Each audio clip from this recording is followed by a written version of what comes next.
So hey guys, welcome back to indiancoding.com। I hope previous सारे lectures आप सबको clear होंगे और आपने प्रैक्टिस की होगी। तो आज मैं कैरोजोल प्लगइन के बारे में बताऊंगा। बूटस्ट्रैप का कैरोजोल प्लगइन यूज होता है स्लाइड शो के लिए जनरली। तो कैसे इसको यूज करते हैं मैं बता देता हूँ। तो सबसे पहले एक मैंने कंटेनर बनाया, उसके अंदर सिर्फ एक हेडिंग लिखी है। अब मैं क्या करूंगा, एक डिव बनाऊंगा, डिव जिसकी आईडी दे दूंगा माय कैरोजोल। कैरोजोल, इसकी प्रोनाउंसिएशन बहुत अलग अलग करते हैं लोग। मैं कैरोजोल बोलता हूँ, लोग कुछ और भी बोल सकते हैं, बट फंक्शनिंग हमें आनी चाहिए।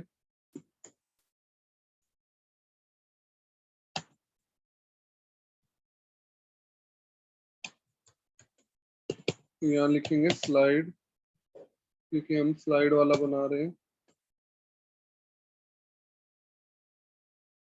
Then data dash ride,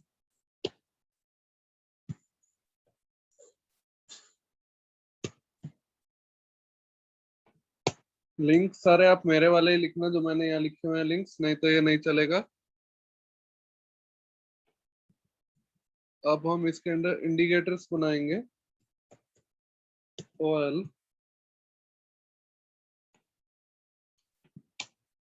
class equal to carousel dash indicators, control S से सेव। देन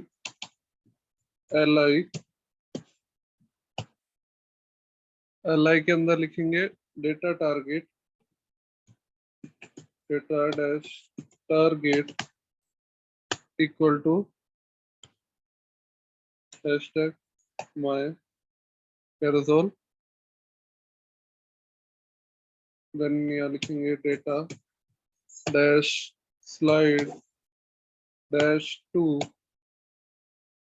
इक्वल टू 0, और ये क्लास एक्टिव कर देंगे हम, इसकी क्लास एक्टिव, और LI बंद कर देंगे ये। देन नेक्स्ट LI बनाएंगे, इसको कॉपी करेंगे, पेस्ट। डेटा टारगेट सेम रहेगा, डेटा स्लाइड टू 1 हो जाएगा, और एक्टिव नहीं होगा ये वाला, क्योंकि एक्टिव एक ही होता है।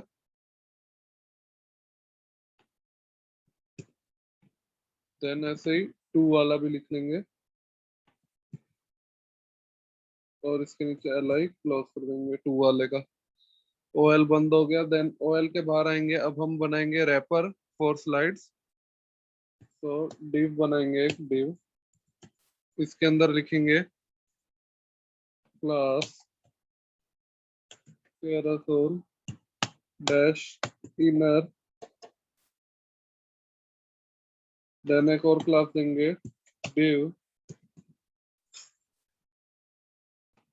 Class equal to item space active. और यहाँ इमेज डालेंगे हम डिफरेंट। तो इमेज में डाल देता हूँ 2.jpg, मैंने 2345 के नाम से इमेज है। ये आइटम एक्टिव है। देन दूसरी वाली और आइटम्स डालेंगे इमेज, बट वो एक्टिव नहीं रहेंगी।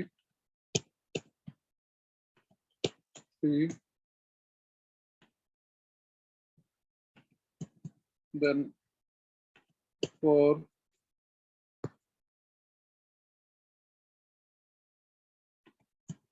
And then 5।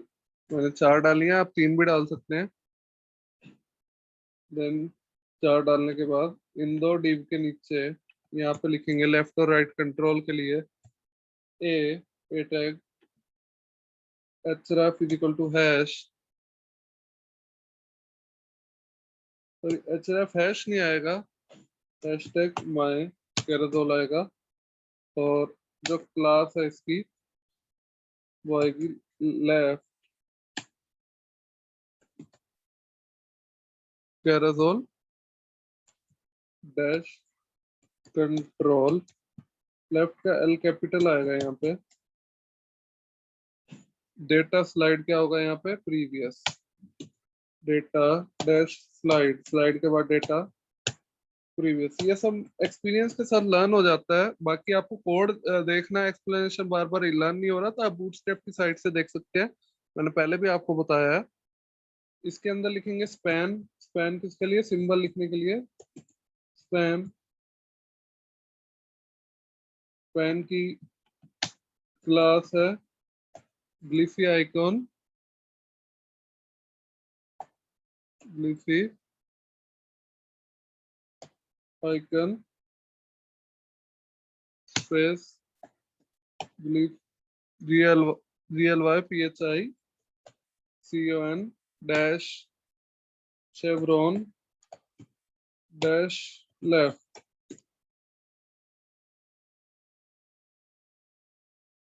और एक और कर देता हूं मैं, स्पैन SR ओनली के लिए। SR ओनली का मतलब मैंने आपको पहले बताया था, आप इस वाली वीडियो में वापस देखिए SR ओनली का क्या मीनिंग होता है। SR ओनली, और यहाँ लिखेंगे प्रीवियस। ऐसे ही पूरा राइट के लिए भी ये पूरा ए टैग ऐसे कॉपी करेंगे, देन पेस्ट। यहाँ लिखेंगे क्या, right, right data slide previous की जगह क्या होगा राइट वाले में, नेक्स्ट।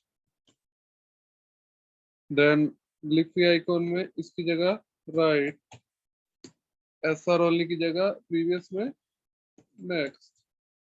कंट्रोल एस से ब्राउजर में जाते हैं एंड रिफ्रेश करते हैं, तो देखिए ये ऐसा क्यों आया, मैं चेक कर लेता हूँ, ऐसा नहीं आना चाहिए था। बट ये कैरोसेल हमारा चल रहा है, देख सकते हैं प्रीवियस भी आ रही है, नेक्स्ट भी। अभी ये आई प्रीवियस पे, ये आ गई। मैं देख लेता हूँ ऐसा क्यों हो रहा है।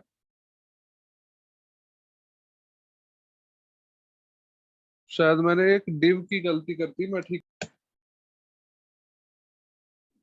तो मैंने यहाँ style is equal to width 100% नहीं लिखा था, और वो भी मैंने एक डिव गलती से पहले बंद कर दिया था। ये रैपर फॉर स्लाइड्स में मैंने यहाँ कमेंट भी कर दिया आपके लिए कि ये रैपर है स्लाइड्स का। तो ब्राउजर में ये देखिए अब स्टाइल विड्थ 100% करके सारी इमेज आ रही हैं ठीक से, प्रीवियस और नेक्स्ट दोनों चल रहे हैं आपके लिए।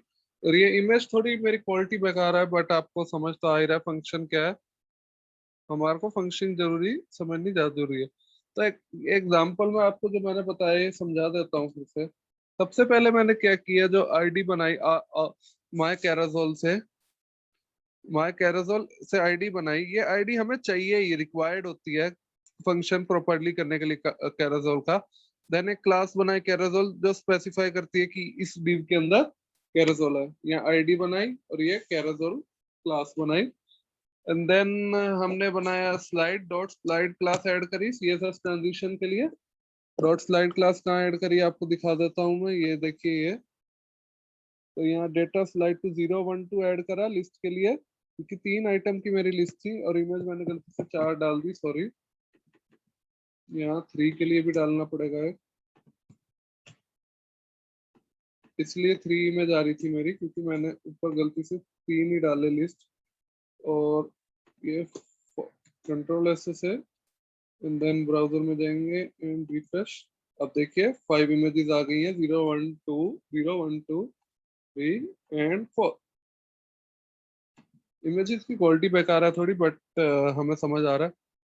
जो डेटा राइड कैरासोल है, ये यहाँ पे data ride is equal to carousel, ये हमें बता रहा है, ये एट्रीब्यूट बता रहा है tells Bootstrap to begin the animating the carousel immediately when the page load. ये बताता है कि जब भी पेज लोड हो तब ये अपने आप शुरू हो जाए कैरासोल। और इंडिकेटर्स क्या बता रहे हैं वो तो आपको समझ आएगी, होगा डेटा डैश टारगेट और data dash slide to indicators. Data slide to क्या से 0 1 2 इमेजेस, और डेटा डैश टारगेट तो आपको समझ आ गया कि वो कैरासोल को टारगेट कर रहा है। और ईच आइटम में, हर एक आइटम में एक इमेज है। And left and right control तो मैंने आपको बताते हुए लिखते हुए समझा ही दिया था। So that's it for this lecture. आप इसको और थोड़ा एडवांस कर सकते हैं, और अभी के लिए इतना बहुत है। आप कंटेंट लिख के इसके ऊपर, कंटेंट इसके साथ लिख के, जैसे यहाँ लिख दूँ मैं बाय इमेज, कंट्रोल से एक H3 के अंदर लिखूंगा H3,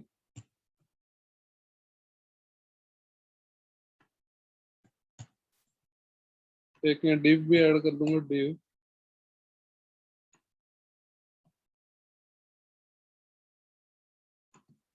div की क्लास क्या होगी, कैप्शन है ना ये, तो किसका कैप्शन है, कैरोजोल डैश कैप्शन, तो वही लिख देंगे हम। तो जैसे रिफ्रेश करेंगे देख सकते हैं यहाँ बाइक इमेज लिखा आ गया, ये बाइक की इमेज नहीं है, मैंने ऐसे लिख दिया, बाइक की इमेज तो ये वाली है, वो नहीं है, बट आपको समझ आ गया कि कैप्शन कैसे लिखना है। एंड इसके नीचे और थोड़ा डिस्क्रिप्शन लिखना हो तो पैराग्राफ के अंदर लिख सकते हैं आप, पी टैग के अंदर। So that's it guys for this lecture. I hope you got all the points I explained in this lecture. Still in case of any query or doubt, you can put that in Q&A section. Thank you.